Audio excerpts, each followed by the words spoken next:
নানা জল্পনা কল্পনা কাটিয়ে অবশেষে জনগণের রায়ে বিএনপি ভূমিধস বিজয় লাভ করে ২০ বছর পর আবারও নতুন সরকার গঠন করতে যাচ্ছে। এখন জনগণের চোখ সংসদের দিকে। অপেক্ষা কবে শপথ নেবেন নির্বাচিত সরকার। এদিকে ডক্টর মোহাম্মদ ইউনূসের অন্তর্বর্তীকালীন সরকারও চাইছে যত দ্রুত সম্ভব নির্বাচিত সরকারের কাছে ক্ষমতা হস্তান্তর করা যায়। জানা গেছে, নবনির্বাচিত সংসদ সদস্যদের শপথ পড়াবেন প্রধান নির্বাচন কমিশনার সিএসি। গেজেট প্রকাশ হলেই শুরু হবে শপথের আনুষ্ঠানিকতা, যা হতে পারে রোববার বা সোমবার সকালে। এমন তথ্য পাওয়া যায় বিএনপির সূত্র থেকে। এদিকে প্রধান উপদেষ্টার প্রেস সচিব শফিকুল আলম জানিয়েছেন, সোম মঙ্গলবারের মধ্যেই শপথ পাঠ করানো হবে, তবে ১৬ বা ১৭ তারিখ এর পরে যাবে না বলেও নিশ্চিত করা হয়। এরপর নতুন সরকারের মন্ত্রী ও প্রতিমন্ত্রীদের শপথও অনুষ্ঠিত হতে পারে।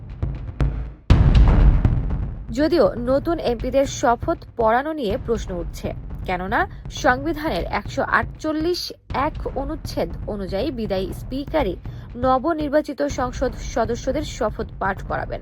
কিন্তু গণ অভ্যুত্থানের প্রেক্ষাপটে শিরীন শারমিন চৌধুরী স্পিকারের পদ থেকে পদত্যাগ করেছেন। সংবিধান অনুযায়ী পদত্যাগ করলেও তিনি শপথ পড়ানোর দায়িত্বে থাকবেন। অন্যদিকে সাবেক ডেপুটি স্পিকার শামসুল হক টুকু বর্তমানে কারাগারে এবং তিনি পদত্যাগ করেননি। আবার সংবিধানের ১৪৮(২) অনুচ্ছেদে বলা হয়েছে, স্পিকার চাইলে তার মনোনীত কেউ শপথ পড়াতে পারেন। আর ১৪৮(২) ক অনুযায়ী গেজেট প্রকাশের ৩ দিনের মধ্যে স্পিকার বা তার মনোনীত ব্যক্তি শপথ না পড়ালে পরবর্তী ৩ দিনের মধ্যে প্রধান নির্বাচন কমিশনার এই দায়িত্ব পালন করবেন।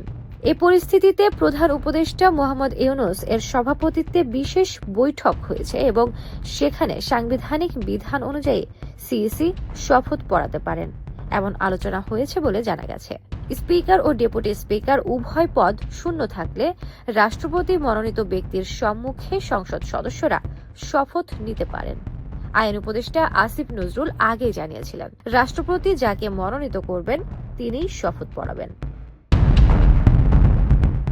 এদিকে সংসদ ভবনে জোর প্রস্তুতি চলছে। ২০২৪ সালের ৫ আগস্টের ছাত্র জনতার অভ্যুত্থানে ক্ষতিগ্রস্ত অংশগুলো মেরামত করা হয়েছে।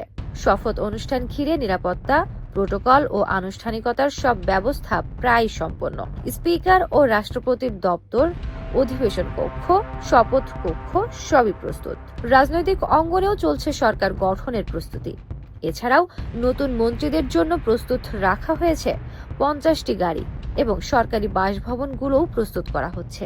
অন্যদিকে গণভোটে হ্যাঁ ভোটের জয়ের ফলে গঠিত হতে যাচ্ছে সংবিধান সংস্কার পরিষদ। এজন্য এমপিদের আলাদাভাবে আরও একটি শপথ নিতে হবে, যা একই দিনে অনুষ্ঠিত হতে পারে। সামিয়া শোভা, মানব পাঠক।